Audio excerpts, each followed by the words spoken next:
Good evening, everyone. Ali Safi here, Safi Financial Network. We are coming with a short episode for S&P 500 and major indexes in this video. All right, June 30th, 2025, S&P 500 just closed positive the last day of June. So monthly candle is pretty nice positive. If you just see that, here's the monthly candle, and we are just formally getting into July in future markets. So in Australia, New Zealand market open right now at like a 9 points positive. So nicely, we got into positive momentum as I just expected.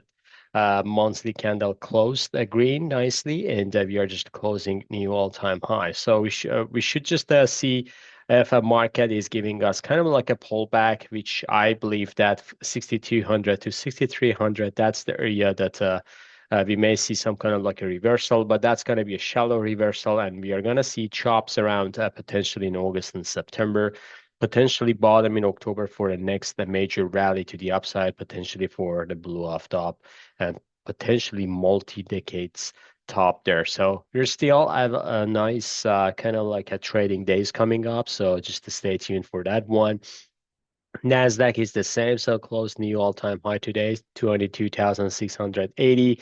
Future market opens right now. Monthly candle closed positive, weekly closed positive as well. So we just see a nice parabolic move to the upside right now. It is overstretched. It is due for a pullback. Potentially, we're going to see some kind of like a pullback, potentially 700 units to the downside or 800 to 22,000 area. So that would be kind of like the scenario that we can see this the next major buy signal for the Nasdaq.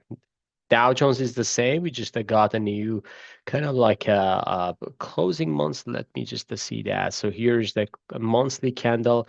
We didn't get to a new all-time high closing, but you see that this is nice, a pretty strong move to the upside right now. So we got this bottoming tail here, nicely bottom, and 2 months consecutively to the upside right now. Bull flag just forming nicely here and then going down and then getting back to the upside. Right now, it's just like a bull flag without this shadow here as well. So this is a bottoming tail. Obviously, we are just looking for more upside for Nasdaq. For Dow Jones, 46,000. That's kind of like my target potentially for this year. And here's this box up. So when Dow is kind of like a lagging, this is a good sign. We want to see technologies leading, so that's how Nasdaq and semiconductors are doing. But today we just got some sign of reversal is happening. Potentially NFP is coming this Thursday due to Independence Day on Friday. U.S. market will be closed on Friday, so NFP report moved or shifted to the Thursday. So everyone is just hoping for a rate cut or some kind of like a weak numbers for a job, which as I said before, they're not going to bring the rate down for a good reason. So rate cut is not, at least at this stage of the game, rate cut is not going to be a good reason for economy overall, but market is looking for that one. Moving on to gold, which kind of like a bottom as I expected. So here is the 32.45, 31.20, just touched there and then reversing to the upside. As I said, so we got involved in gold right now. So we are kind of like getting in. If it goes down more, we're going to buy more. But right now, I would say gold is in the bottoming formation, potentially for a next rally to 3,600 down the road for this year. The same as here for silver. Silver, if you just go to the chart, this is a nice, kind of like a bull flagish. You see that here's the buyers are kind of like taking control around 35, 36. So whenever price is getting down here, buyers are coming back. And I would say with these shadows, this tells me that even if you go to weekly chart here, so you see that this is a nice bull flag. This is nothing more.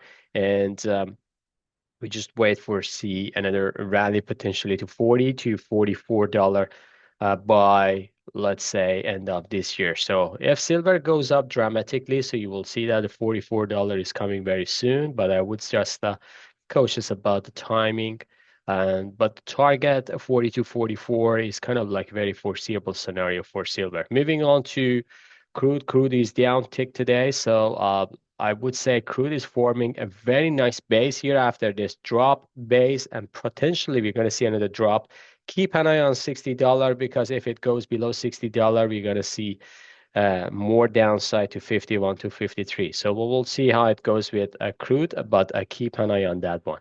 All right, folks, I believe I covered everything. If you like this video, please smash the like button, subscribe to our channel, and have a good one. See you on the chart. Bye.